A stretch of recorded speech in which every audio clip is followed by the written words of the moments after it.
La reforma educativa fue presentada en el 2012 por aquel entonces presidente Enrique Peña Nieto y entró en vigor en el año 2017-2018.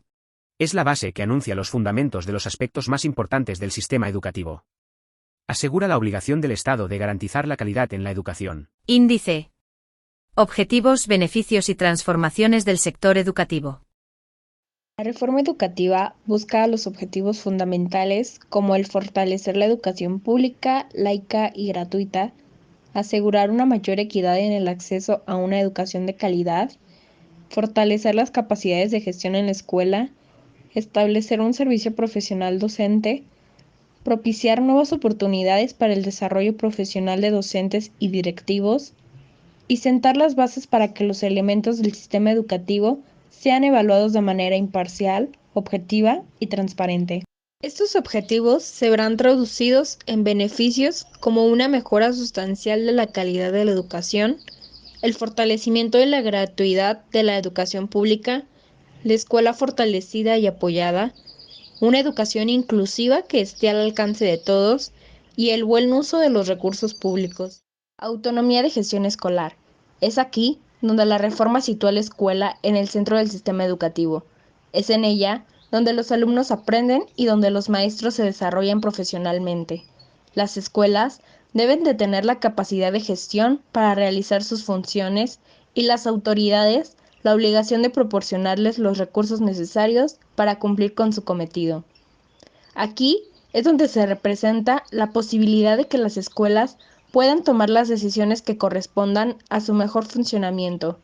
En los consejos técnicos escolares deben poder trabajar sistemáticamente para trazar una ruta de mejora y darle seguimiento. Servicio de asistencia técnica a la escuela, que abreviado lo encontraremos como SATE, donde nos habla que ha sido común que los maestros realicen su función de manera aislada, con escasos apoyos y con poco funcionamiento. Asimismo, las escuelas no han contado con apoyos técnicos suficientes para su fortalecimiento en su labor. La evaluación del SATE exige esfuerzos organizados de los directores y maestros para que su educación sea un poco más eficaz y de mejor calidad. La estrategia que la reforma impulsa es que el SATE se vea como un apoyo institucional y profesional cercano a los maestros para mejorar su práctica profesional y para propiciar el mejor funcionamiento de las escuelas. A través del SATE se deberá organizar una estructura competente que trabaje en la asistencia para la opción de métodos y estrategias más provechosas de enseñanza a partir de la reflexión con los maestros. Participación de los padres de familia. El apoyo familiar es muy importante para la formación del alumno, así como es una motivación, ya que ellos se sienten motivados y sienten una satisfacción al ver que están teniendo una formación adecuada. Es por ello que la estrategia que la reforma impulsa es fomentar la participación de los padres de familia al ser los principales responsables de la educación de sus hijos. Para esto, fomentará que los padres de familia sean observadores en el proceso de la evaluación de los docentes, ya que ante esto pues ellos pueden participar, tendrán ese derecho de participar y ver si la manera adecuada de evaluar a sus hijos es la correcta o no. También se les verá como vínculo de diálogo entre las escuelas y comunidades. Es el sistema educativo responsable y eficiente, que lo que esta reforma impulsa como estrategia es ir creando organizaciones que sean capaces de satisfacer las necesidades educativas que hay e irles brindando a las escuelas el material indispensable para poder llevar a cabo las clases. Lo que esta reforma busca es ir satisfaciendo poco a poco las necesidades educativas que hay, que lamentablemente sabemos que hay muchas y que no solamente es en un plantel, sino son en muchísimos. Pues bueno, esta reforma lo que se va haciendo es ir creando esas organizaciones para que poco a poco vayan siendo menos necesidades y así por fin poder brindarles una educación. Este permitirá reducir las cargas administrativas de maestros y directivos para lograr una comunicación fluida entre los directores de las escuelas y las autoridades educativas, aprovechando las tecnologías para el mejor funcionamiento del aparato educativo. Sigue, se promoverá el fortalecimiento de la autonomía de gestión en las escuelas. Al reducirse las cargas administrativas, el personal podrá concentrar sus esfuerzos a tareas técnico-pedagógicas. El servicio profesional docente. Para ello, la necesidad de disponer de una estructura jurídica y una organización apropiada que aseguren que el ingreso, la promoción, el reconocimiento y la permanencia de los docentes y del personal con funciones de dirección y supervisión en la educación pública obligatoria se produzcan mediante mecanismos que permitan acreditar sus capacidades. Una vez teniendo en cuenta lo que conlleva el servicio profesional docente, pasaremos a las fases. El ingreso. La adecuada selección de los docentes que ingresen al servicio es uno de los aspectos más relevantes para la calidad, ya que se recomponen las vías de acceso al magisterio para la incorporación de quienes se encuentren mejor preparados. Promoción. El anterior procedimiento prevía que los ascensos se otorgaran únicamente en función de los conocimientos, aptitudes y antigüedad. Reconocimiento. Quien destaque en su desempeño será objeto de reconocimiento mediante movimientos laterales como la tutoría, la coordinación de materias, etc. Esta era una posibilidad real de contar con las condiciones necesarias para alentar el buen desempeño de los maestros. Por último, la permanencia. Aquí es donde el servicio se encontraba desligada del desempeño mínimamente requerido para un docente. Si bien es claro que el concepto de permanencia debe proteger los intereses laborales del trabajador. La formación continua y el desarrollo profesional. El desempeño docente requiere de estímulos y apoyos permanentes para realizarse en las mejores condiciones posibles. El avance del sistema educativo depende del avance profesional de sus maestros.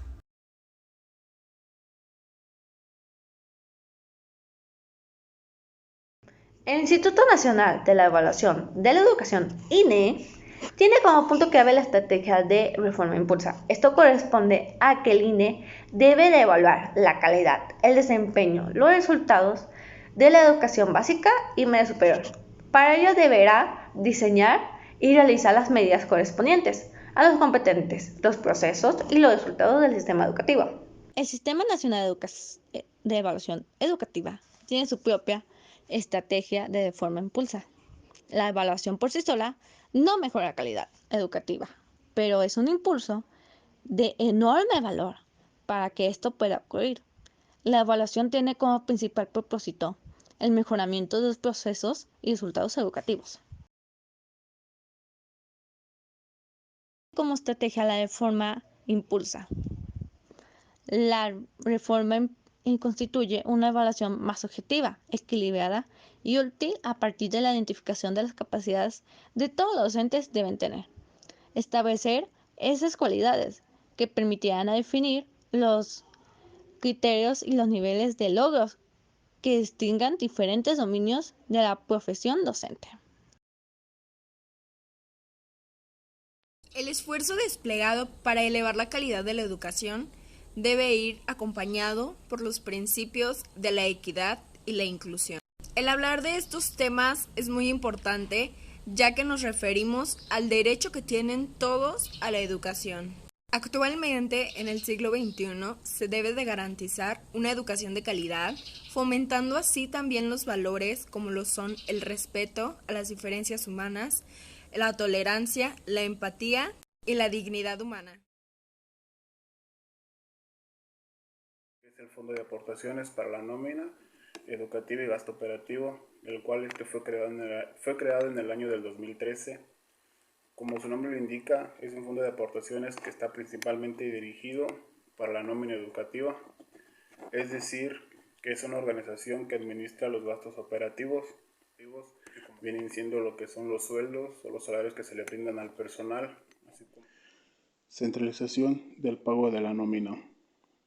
La fórmula del FAEB, que significa Fondo de Aportaciones para la Educación Básica, nos dice que no se considera las plantillas del personal para el cálculo de los recursos aportados por la Federación de los Estados.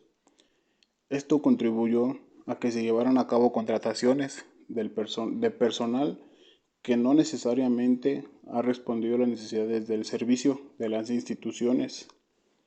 De acuerdo con las nuevas disposiciones de la Ley de Coordinación Fiscal, los estados deberán por su propia cuenta elaborar cada nómina de acuerdo con el registro de plazas conciliado con el gobierno, presupuesto de las escuelas.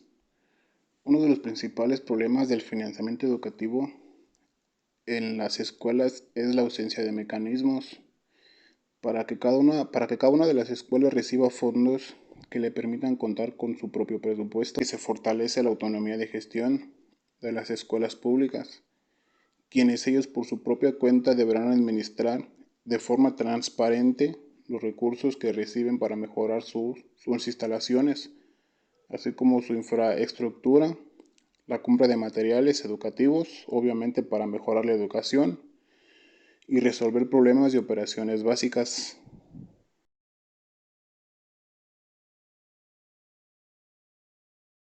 Es importante recalcar que la reforma educativa es el nombre que se le dio al trabajo presentado por Enrique Peña Nieto. Actualmente se está trabajando la NEM, la nueva escuela mexicana presentada por el actual presidente Andrés Manuel López Obrador.